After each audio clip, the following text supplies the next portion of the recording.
Baik, Assalamualaikum warahmatullahi wabarakatuh. Waalaikumsalam warahmatullahi wabarakatuh. Pemirsa, kami saat ini bersama Bunda Sid Al-Furqon. Mereka akan berbicara tentang bagaimana pandangan Islam tentang wanita. Yang pertama adalah Bunda Medi, adalah guru bimbingan konseling di Sid Al-Furqon. Lalu kemudian Bunda Nursia, guru bagian keislaman di Sid Al-Furqon. Mereka adalah orang-orang yang kapasitas dan mari kita berwawancara dengan mereka. Mungkin pertama ke Bunda Nursia dulu. Bunda Nursia, wanita Islam itu kalau saya menggambarkan adalah mutiara. Ya, mereka adalah orang-orang yang sangat disayangi, sangat memiliki kemampuan yang brilian, yang terkadang terpendam kalau tidak diberikan kesempatan.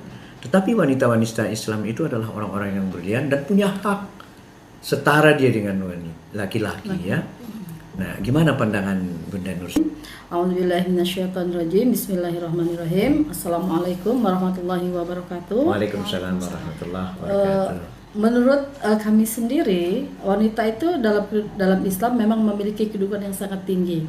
Hal ini dapat kita lihat dari Asmaul Husna atau nama-nama Allah yang jumlahnya 99, itu kurang lebih ada 80% nama Asmaul Husna itu adalah yang memiliki sifat-sifat kewanitaan. Oh gitu ya? Iya Pak.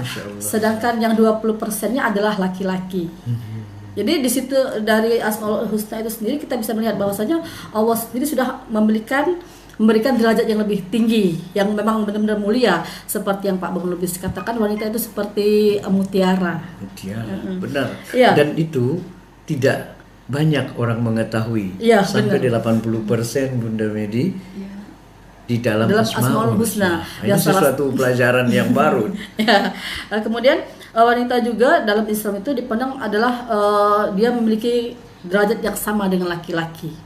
Jadi wanita itu bukanlah seorang budak, bukan seorang pembantu, bukan juga layaknya harta yang bisa diperjualbelikan, seperti pandangan orang. Iya, bukan seperti bukan seperti atasan dengan bawahan ataupun bawahan dengan atasan, bukan, tapi dia sederajat. Ini dijelaskan dalam Al-Qur'an dalam surat Al-Hujurat ayat 13 yang intinya Allah itu menciptakan manusia itu bersuku-suku, berbangsa-bangsa, berpasang-pasangan. Nah, dari manusia itu hanya yang paling bertakwalah yang paling baik di sisi Allah. Jadi di situ sudah jelas bahwasanya wanita itu sederajat dengan laki-laki. Jadi tidak ada istilahnya tuh kalau di era Kartini wanita itu tertindas. Betul. Habis gelap terbilah terang, tidak ada. Tidak seperti itu. Tidak seperti itu. Jadi berarti sejak Islam ada sebenarnya wanita itu sudah kesetaraan mulia. Gender yang disebutkan oleh orang itu sudah dalam Islam sudah lama. Iya, sudah lama gitu, Pak. Jadi di sini saya mengangkat bahwasanya ada beberapa kedudukan wanita dalam Islam, Pak. Ya mungkin bisa lebih, tapi yang saya kemukakan hanya ada beberapa. Itu betul. Yang pertama, wanita itu sebagai pendamping laki-laki. Jadi ada pepatah yang mengatakan bahwasanya di balik kesuksesan seorang laki-laki itu ada wanita hebat di belakangnya. Pasti. Iya, jadi ya mungkin awalnya dari seorang ibu. Kalau ibunya hebat, insya Allah anaknya akan hebat.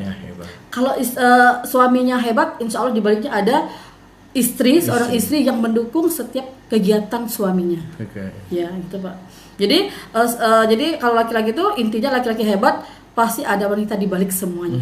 Mulai dari dia seorang ibu, seorang istri, dan juga bisa seorang saudara yang saling mendukung setiap aktivitas dari laki-laki tersebut. Karena disebutkan itu bahwa wanita itu adalah saudara kandung kaum pria. Iya, benar. Karena dia tercipta dari tulang rusuk laki-laki yang bengkok. Jadi kalau meluruskannya pun dia harus pelan-pelan. Iya, benar. Jangan diluruskan jangan dipaksa, langsung. maka dia akan patah. Betul. Jadi artinya dari situ saja pun tidak ada pemaksaan terhadap wanita. Iya, kan benar. Gitu tuh. Iya, Pak. Ya, Bunda Medi gimana pandangan Bunda Medi? Jangan maksa-maksa wanita nih. Ini psikologis nih. Psikolog itu biasanya berbicara yang lemah lembut terhadap kondisinya gitu ya. Iya. Jadi ini saya lihat dari sisi psikologinya aja Pak ya. Di masyarakat kebanyakan kita itu kan memandang perbedaan antara laki-laki dan perempuan itu sangat signifikan. Jadi kita lebih berakar dari karakteristik fisiologis yang dilihat itu menimbulkan terjadi perbedaan yang membuat diskriminatif. Ya, seperti Misal nih perempuan dianggap lemah, dianggap lebih emosional, lebih mudah sedih. Seperti itu, mudah kecewa, galau atau seperti itu. Ada fitrahnya, kata orang seperti itu ya. Ada fitrahnya, betul. Bahwa fitrahnya perempuan itu ya itu lemah lembut, jadi kayak nggak punya power, terus subjektif, nggak bisa mengambil keputusan. Nah, dari perbedaan itu terlihat itu padahal dari fisiologis yang dipantau itu, yang diamati, laki-laki cenderung lebih gagah, lebih kuat, lebih aktif, lebih rasional, lebih untuk mengambil satu keputusan itu dianggap lebih intuisinya lebih tajam lah dibandingkan perempuan. Itu tadi dianggap loh. Padahal sesungguhnya enggak. Jadi kalau para ahli para ahli itu bahkan melakukan penelitian, perbedaan antara laki-laki itu lebih dipengaruhi faktor ekspektasi dan sosial, lebih ke sosial, ekspektasi orang tua, sosialisasi atau sosialisasi. Jadi ekspektasi dan sosialisasi dari orang tua sebenarnya. Jadi kan turun temurun nih dari orang tua masing-masing. Ketika mempunyai anak, mereka punya ekspektasi. Kalau perempuan tuh, ayo dong perempuan, kamu ngomongnya yang lemah lembut, kamu nggak boleh tuh lari-lari, nggak boleh seperti itu. Yang laki-laki kamu nggak boleh nangis, cengeng gitu. Laki-laki itu harus kuat. Jadi nggak boleh kayak terjadi perbedaan, nggak boleh berlemah lembut sesama saudara atau apa ya. Padahal tidak, kemampuan untuk menyayangi, mengasuh atau merawat itu bukan hanya ada pada di perempuan. Di laki-laki pun itu secara fitrah sudah ada. Bahkan para nabi itu udah mencontohkan bagaimana Nabi Ibrahim dan Rasulullah sendiri itu udah lengkap contohnya. Kalau kita mau lihat, nah itu kan artinya tidak ada perbedaan. Sebenarnya. Dan saya melihat itu kan untuk mengatakan dia lemah lembut itu kan etika, ya. Jadi wanita itu harus memiliki etika yang diciptakan memang. Jadi Islam menciptakan etika bagi mereka supaya mereka juga namanya wanita ya, dia harus performance-nya harus lebih enak lah gitu ya. Bukan berarti supaya dia nggak bisa ngapa-ngapain Pak. Ini seolah-olah kan yang terjadi seperti itu kan. Iya, betul. Nah, jadi akibatnya wanita-wanita itu membuat citra sendiri tanpa sadar, membuat citra sendiri dan juga pencitraan oleh lingkungan sosial. Jadi itu sudah terimage di diri wanita itu bahwa kita itu ya terbatas, bahwa kita itu lemah. Jadi kita ini adalah makhluk second class lah. Itu image.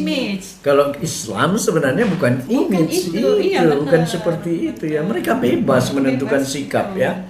Seperti ada satu ayat ya, kalau mereka secara politik gitu ya, kalau mereka mau menyapih anaknya, lalu kemudian dia harus musyawarah dengan suami, dia punya hak untuk memberikan ketentuan, kan seperti itu. Artinya secara politik dia punya hak, secara ekonomi apalagi dulu. Secara ekonomi ibu kita Siti Khadijah membangun sebuah ekonomi yang begitu tangguh, lalu kemudian dia mendukung dakwah Rasulullah dengan ekonomi. Ini kan sebenarnya menandakan bahwa wanita Islam itu tidak seperti anggapan orang tak berdaya.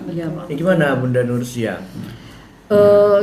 Kalau menurut saya sih memang benar yang dikatakan oleh Pak Bangun, bahwasanya memang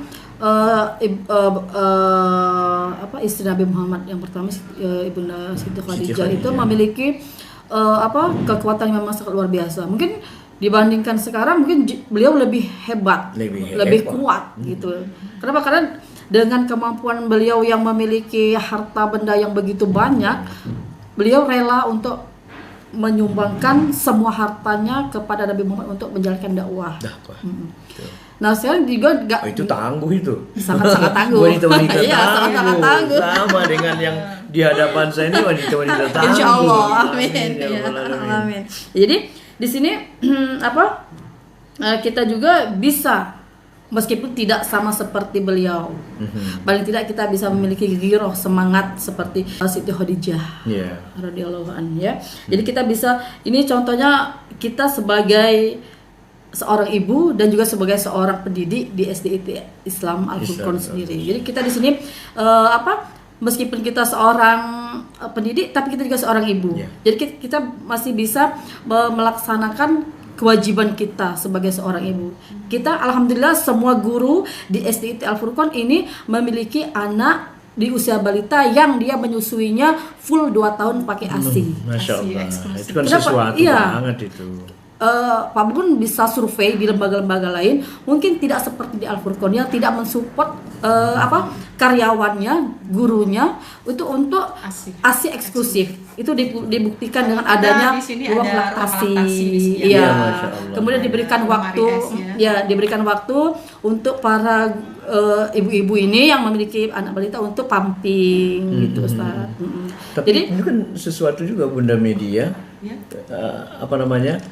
ibu lebih mendekatkan kepada anaknya, itu kan bentuk tanggung jawab psikologi juga. Betul. Jadi ketika jadi saya melihat nih bahwa SDIT Al-Furqan itu sangat memikirkan itu. Jadi mereka memfasilitasi guru-guru bagaimana menjalankan perannya sebagai seorang ibu.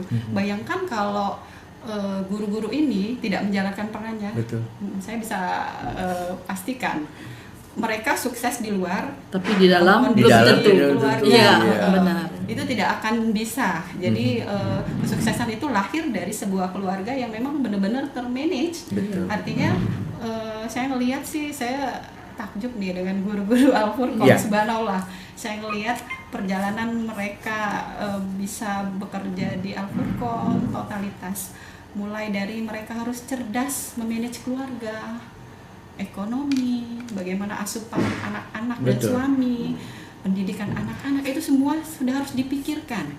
Sampai di sekolah mereka juga harus memikirkan sekian banyak anak. Jadi wanita itu ternyata memiliki pemikiran, perencanaan, actuatingnya segala macam, seperti konsep manajemen gitu ya. Betul. Bahkan dia lebih hebat berarti dari laki-laki. Dan saya kalau nggak salah itu di sini saja itu hampir 75% wanita. Benar. Itu menandakan bahwa peran wanita itu memang terdepan. Benar, Pak. Kita nggak usah bohong itu tentang itu ya. Gimana Bunda? Itu fakta, Pak, ya? Fakta itu. Kemudian wanita juga kan dalam kedudukan sebagai seorang ibu nih Pak. Nah dalam Islam ibu itu disebut 3 kali. Ketika ada seorang sahabat bertanya kepada Nabi, wahai Nabi Muhammad, wahai Rasulullah, siapakah orang yang paling pertama kali aku harus berbakti? Nabi Muhammad menjawab, Ummi. Siapa lagi kah? Ummi. Siapa lagi kah? Ummi. Berarti 3 kali. Artinya ibu atau wanita itu 3 kali lebih tinggi derajatnya dari laki-laki. Kemudian siapa lagi? Abi. Baru ayahmu. Berarti di situ memang dalam Islam memang wanita itu memang lebih dimuliakan wanita itu kayak gitu. Itulah makanya saya bilang tadi, dalam Islam wanita itu adalah mutiara. Mutiara itu memang tidak selalu menonjol. Kan begitu itu persoalannya. Dan mutiara pun jika disimpan di tempat yang paling aman. Karena dia harus dilindungi. Ya, di sini di Al-Qur'an dijelaskan dalam surah Al-Ahzab ayat 59 yang artinya kurang lebih, hai Nabi, katakanlah kepada kepada istrimu, anak-anak perempuanmu dan istri-istri orang mukmin, hendaknya mereka mengulurkan jilbabnya ke seluruh tubuh mereka, yang demikian itu supaya mereka lebih mudah untuk dikenali, karena itu mereka tidak diganggu. Artinya Allah memerintahkan itu agar mereka aman, benar. Dijaga banget wanita Islam layaknya itu. Mutiara tadi, itu Pak. tadi. Jadi saya terkadang kalau ada orang-orang liberal itu kan selalu berpikirannya seperti itu ya. Ternyata di dalam ayat-ayat itu wanita Islam itu dijaga. Sangat-sangat dijaga, Pak. Kalau dia pergi harus didampingi oleh muhrimnya. Iya, paling tidak ayahnya, suaminya atau anak laki-lakinya, agar mereka lebih merasa aman dan nyaman. Ya Allah. begitu mulianya dan begitu begitu istimewanya perempuan tadi, memang harus betul-betul dijaga layaknya mutiara tadi agar jangan. Kemudian terakhir mungkin Bunda Medi, apa pemikiran terakhir tentang wanita? Saya ngelihat bahwa wanita-wanita itu adalah istimewa. Tadi kita udah bicarakan bahwa wanita itu mutiara. Ya. Walau tidak harus menonjol Pak ya, tidak terlihat, tapi saya melihat bahwa fitrah manusia itu selalu ingin berkontribusi dimanapun. Jadi kalaupun hari ini banyak wanita-wanita bekerja, itu adalah bagian dari kontribusi bahwa wanita-wanita itu bisa bermanfaat, rahmatan lil alamin buat. Ada sebenarnya kebebasan bagi mereka. Sekali. Ya. Artinya apa ya? Orang melihat bahwa mana sih yang terbaik, sering kita dibahas nih, apakah jadi ibu rumah tangga yang baik atau jadi wanita karir. Ya. Kalau saya melihat kedua-duanya baik. Asal mereka tidak lupa dengan peran fitrahnya. Sebagai seorang perempuan ibu juga harus mendidik anaknya, betul. harus mengurus keluarganya. Silahkan, boleh mereka beraktualisasi, karena menurut saya kebutuhan tinggi manusia itu adalah aktualisasi diri. Jadi tidak semua orang bekerja itu cari cuan. Cari cuan. Tidak cuan. Baik pemirsa, itulah terjawab sudah apa yang selama ini kita dengarkan dari kaum kapitalis atau liberal, bahwa wanita itu sangat terkungkung, tidak punya hak, tidak punya kebebasan. Dua wanita tangguh ini telah menjawab semua itu. Itu saja mungkin. Assalamualaikum warahmatullahi wabarakatuh. Waalaikumsalam warahmatullahi wabarakatuh.